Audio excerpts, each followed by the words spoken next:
Hello everybody, my name is James, hope you're doing well and welcome back to another video. And today we're going to be talking about the battle between Isaac Hadjar and Fernando Alonso in Singapore, as well as Lewis Hamilton's brake failure. If you enjoyed the video, make sure to leave a like and subscribe for more Formula 1 content. Also make sure to follow me on X at James's Pit Lane, I'll leave a link in the description, but let's jump straight into the video. So let's start with Hadjar, and during the Grand Prix, Hadjar was battling engine issues, so he wasn't as fast down the straights, and as a result his pace was hampered.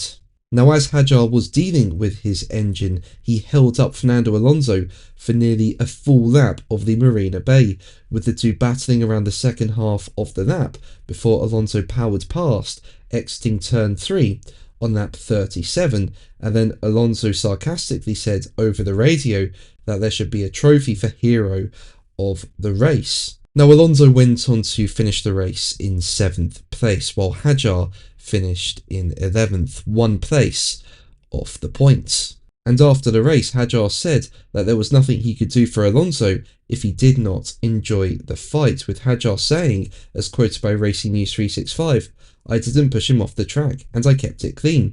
If he didn't enjoy that fight and he's really grumpy, then there's nothing I can do for him." Now, I thought that was a really good fight between Hadjar and Alonso, and I thought Hadjar did a very good job. You know, he was having engine issues. He wouldn't be as fast as he'd like to be, but still, he held up Alonso very well. Yes, it would have cost Hadjar time doing that, but he's got every right to defend position, and I think he did it very well. But when Alonso was presented with Hadjar's Grand Prix comment, Alonso explained why he felt Hadjar should have been wiser in picking his battles, with Alonso saying, as quoted by Racing News 365, "Some movements at 300 km per hour are a little above the line in Singapore, but everyone races as they want, and there was no contact, so everything was fine.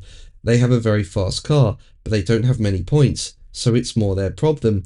I mean, I think he has a little bit of an engine problem, and on the straights he was slow, so sometimes with some battles you need to know when it's better to fight and when it is not, because the final result could be worse for both of us, but for him in particular, so there was some unnecessary risk.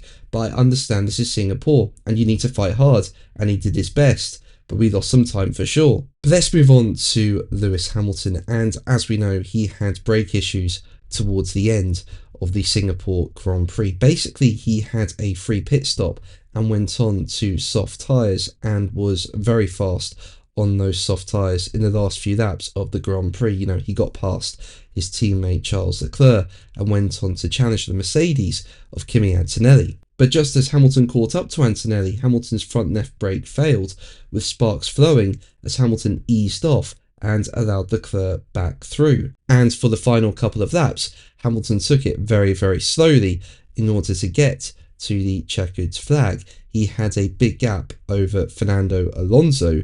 It was over 40 seconds, but by the end of the Grand Prix, it was just 4/10. But Hamilton proceeded to cut multiple corners as he tried to nurse his car home and exceeded track limits, which resulted in him getting a 5-second time penalty, which dropped him to 8th, with Alonso being promoted up to 7th. Now, reacting to the situation, Ferrari team boss Frederick Vasseur felt that the SF25 of Hamilton remained in a safe condition, as he had backed off and was not at full racing speed for the final laps, with Vasseur saying, as quoted by Racing News 365, "From lap 2 or 3, we had to do lift and coast for most of the race, and it's not easy to drive as you have to adapt your braking points. Clearly, when we pushed those few laps with Lewis, the pace was decent, but we can't do 95% of the race on the back foot. We all know that in Singapore, when you're in the middle of the pack, it's critical for the brakes, and it was good we didn't have a DNF at the end, but it was not expected. In terms of safety, yes, it was okay, because we adapted the pace. It was not like Lewis was pushing like hell in the last lap. He was 30 seconds slower. So yes, in terms of safety, it was on the safe side." But that's going to be the video from me today. Thank you ever so much for watching. Make sure to like and subscribe for more videos. And until the next one, take care. Bye.